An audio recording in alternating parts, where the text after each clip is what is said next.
You know, Tre Harris and Juice Wells give Ole Miss something that Wake Forest just simply doesn't have and potentially doesn't have on a wet field. We'll tell you about that in just a second.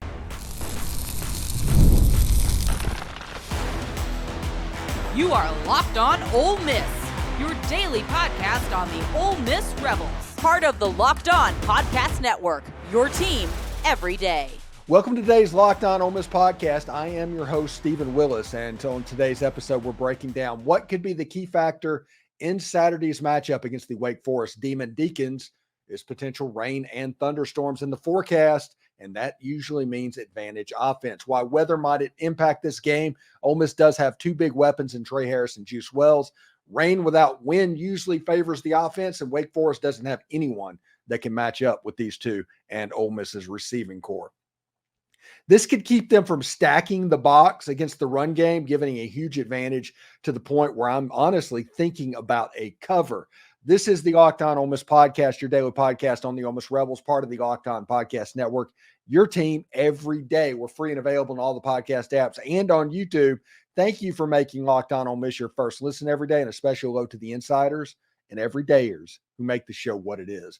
And don't forget to find a second listen on the network. Chris Gordy at Locked On SEC, or even Zach Blackerby at Locked On Auburn brings other perspectives on college football, the SEC, and of course, Ole Miss. So check it out. They also have opinions about quarterbacks at the moment as well. Today's episode is brought to you by 5 Hour Energy.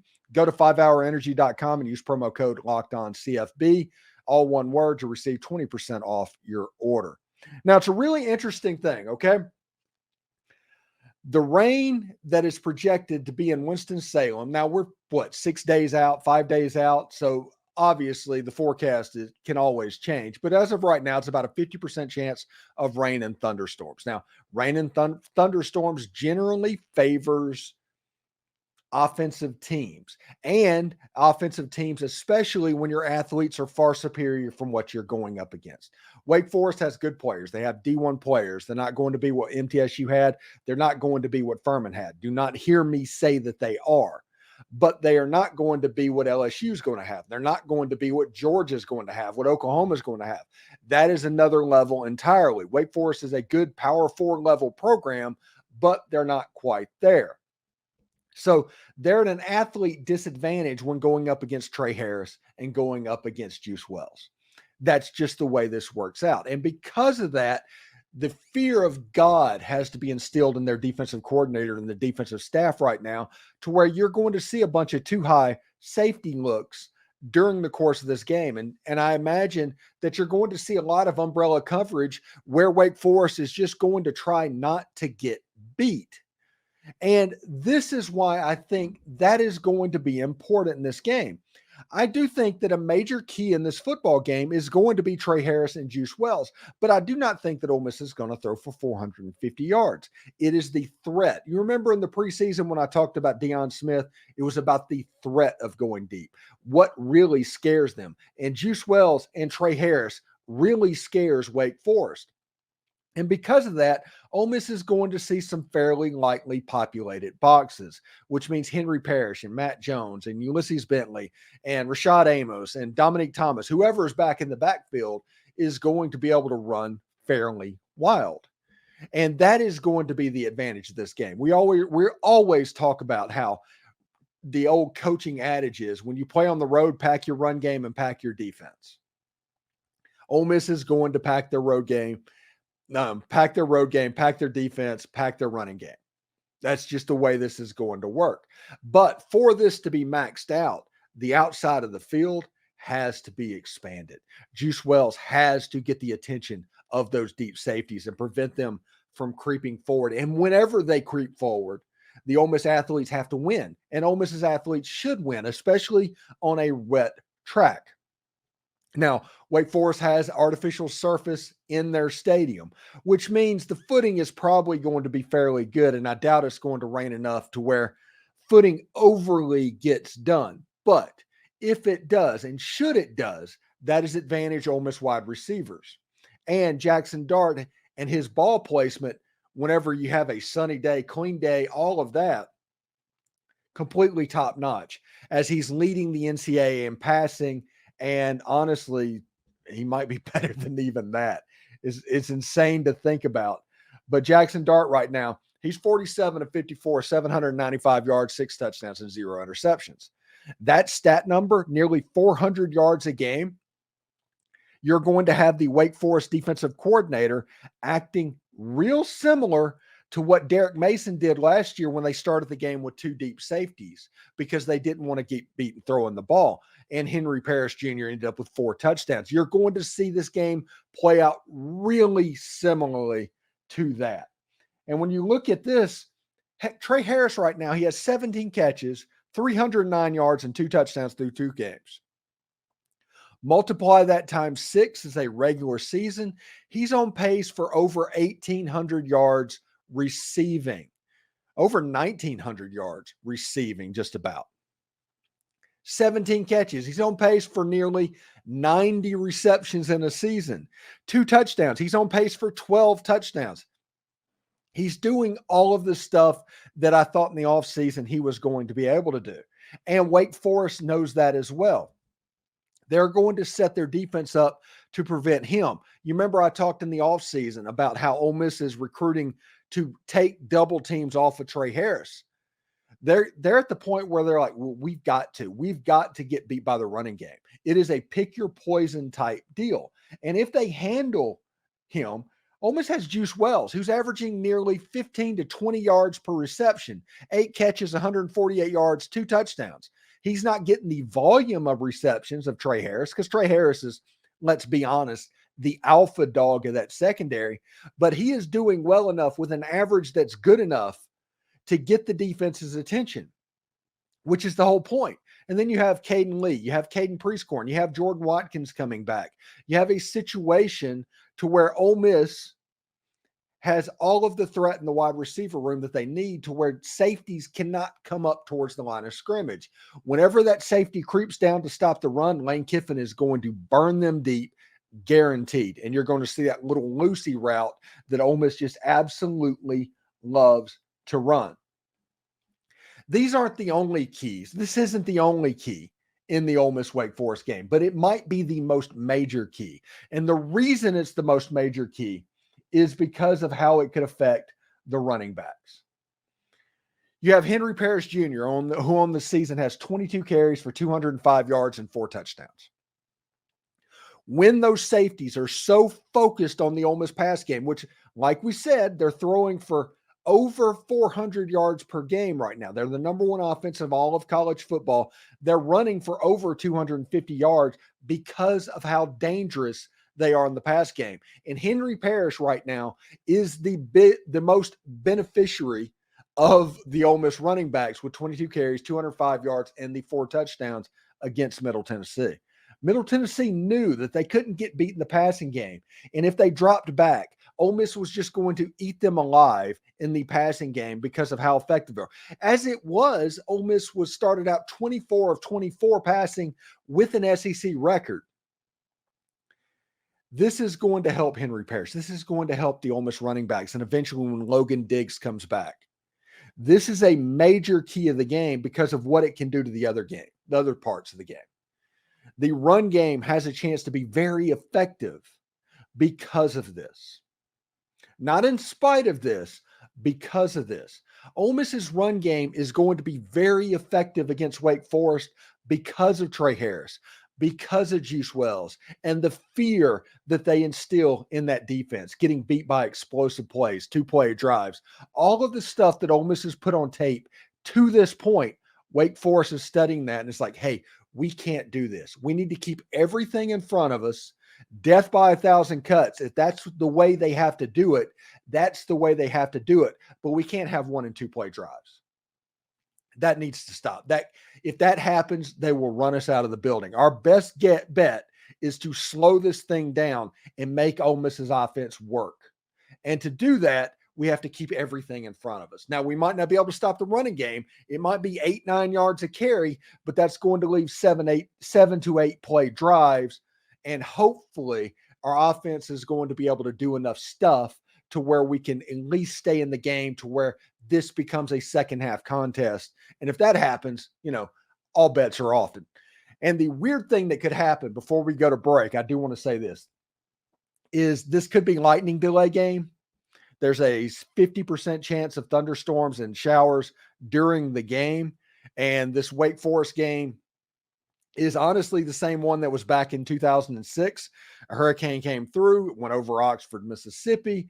During the game, there was a delay. That's the game that famously Ed Orgeron held a 100-play scrimmage in the IPF, in the rain delay, in the lightning delay.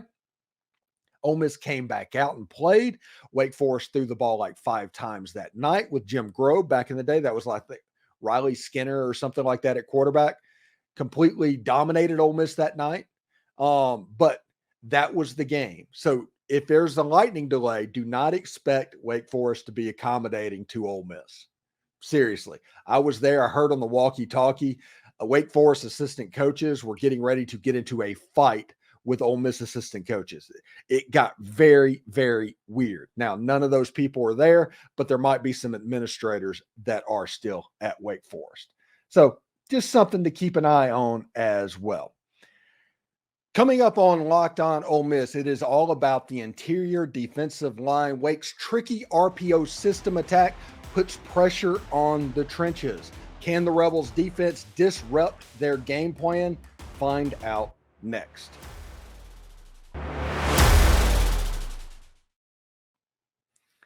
Hey, Locked On Ole Miss fans, I do want to take a moment to give you a heads up on a brand new mobile game that I think you're going to love as much as I do. It's called Ultimate College Football HC. In this amazing game and simulation, you get to step into the shoes of a head coach and lead your college football program to glory. Can you imagine actually being the head coach of Ole Miss? Of course you can. If you're watching this show, of course you can imagine that.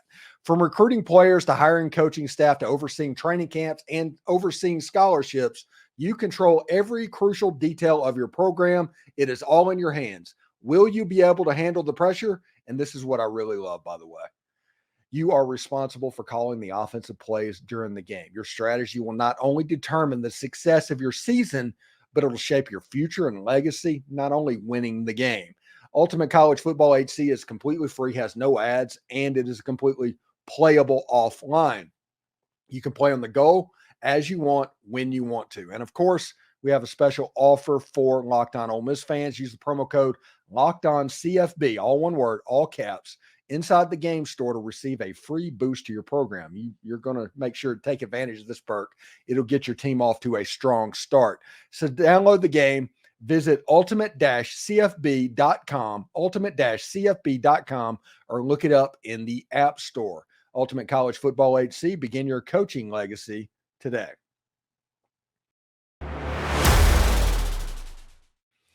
We're getting ready for week 3 of the college football season. We're already a 6th way through the season. That's absolutely nuts. But you can have all the opportunity to catch up on everything before this weekend's slate of games in the SEC, ACC, Big 10, and Big 12. You can get it all from Locked On's stable of college football experts by subscribing to the Locked On College Football Podcast. Who has a chance to make the playoffs? Who will cause the most chaos in their new conference?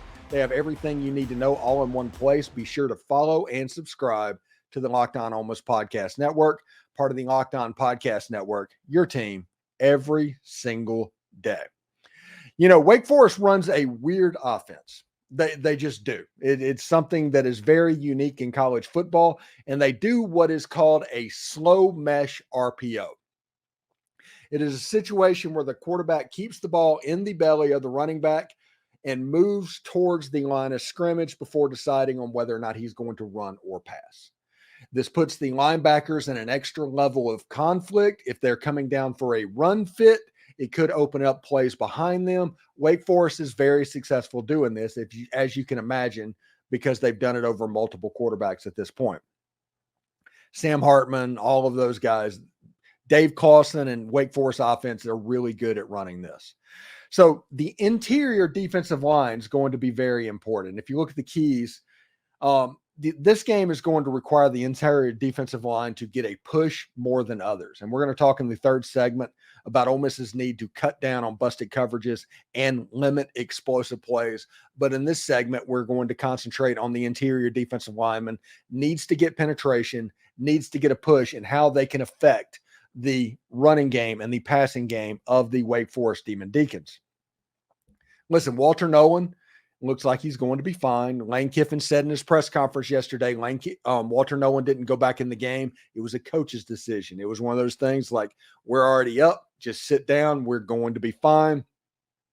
Apparently, Walter Nolan is fine. And JJ Pegues, obviously, he's a dude as well. So we'll see exactly what this looks. Xavion Harris is getting more work. Jam Brown, Akello Stone. There's a lot of players in the interior of this Ole Miss's defensive line, and they need to be ready to go to work against Wake Forest. Now, I'm not saying that Wake Forest is good. They're better than Furman and MTSU. I'm not saying they're not that. But they're also not Kentucky. They're not South Carolina at this point either. This is a nice bridge game for Ole Miss. This is a week 3 preseason game. Look at it like that. You have your first preseason games. This is the serious preseason game. And then Georgia Southern is the warm-up before you start the actual season. Now, this is all joke. You should take everything seriously, but that's almost honestly how it is shaped up for Ole Miss this football season. And that slow mesh RPO is going to be a major key to go against Wake Forest in this football game. Wake Forest, when they're at their best, that play is working. They're putting different players in conflict. They're taking advantage of different mistakes. You're not able to get enough penetration and push up there to prevent it. And because of that, they're able to kind of do what they want to do. The running game becomes more effective. It's weird looking. I compare it similarly to what the service academies are like, to where you only have 1 week to get used to these service academy offenses. And because that way you end up with Navy having 370 yards rushing in a game against Memphis or something like that, even though Memphis has far superior athletes. This is similar, and then the fact that you don't see it very often, which means you're probably going to take a couple of reps to get used to exactly how it looks, to figure out where your spot is on that play whenever you recognize where you need to get, how Ole Miss wants to attack what's going on, and of course, stop the run game. In this play, the important thing that you need to do is stop that run game, because if Wake Forest is able to run the football, it's going to open the other stuff up, and you might have a little bit of a problem. Like I said, I do not think Wake Forest is necessarily good enough to beat Ole Miss, but I also didn't think Northern Illinois was good enough to beat Notre Dame. It's a college football game, and anything can happen. And when the rain and the thunderstorms and possible delays and stuff like that starts happening, things can pile up on it pretty quickly.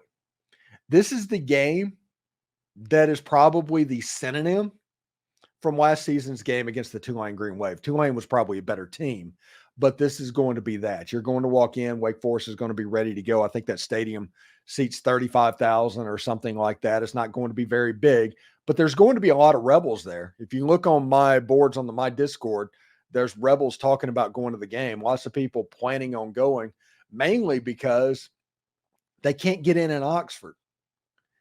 And I have a thought about the attendance thing and Lane Kiffin, what he said to fans.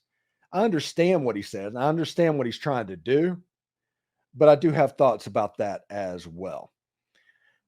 Thanks again for making the Locked On Ole Miss podcast your first listen every day. Back-to-back weeks and the same issue persists. Coverage busts that haunt the Ole Miss defense, and with SEC play just around the corner, will they clean it up in time?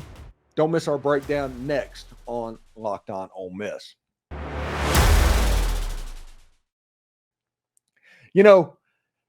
Mississippi State played Arizona State, and it's not normal for SEC fans to stay up that late. So Sunday morning, I was dragging a little bit. Luckily, I was able to take a 5-hour energy shot, and they was able to help me through the day, give me that pick-me-up that I needed. It's the brand, 5-hour energy, that is the brand that hardworking people like you have trusted for over 20 years. It gives them the alert, energized feeling they need to get through a busy, hectic day. And you know what? You know where I find 5-hour energy shots? Of course, it's in nearly every grocery store, convenience store, and drugstore nationwide. Stock up on money-saving multi-packs as well to make sure you never run out of delicious 5-hour energy shots. And if you go to 5hourenergy.com, that's the number 5hourenergy.com, you can get some 5-Hour Energy product today. Use my promo code LOCKEDONCFB, all one word, to receive $20 off your order. The offer is only valid until September 30th, and it's only good on one order, and it can't be used with other promotions.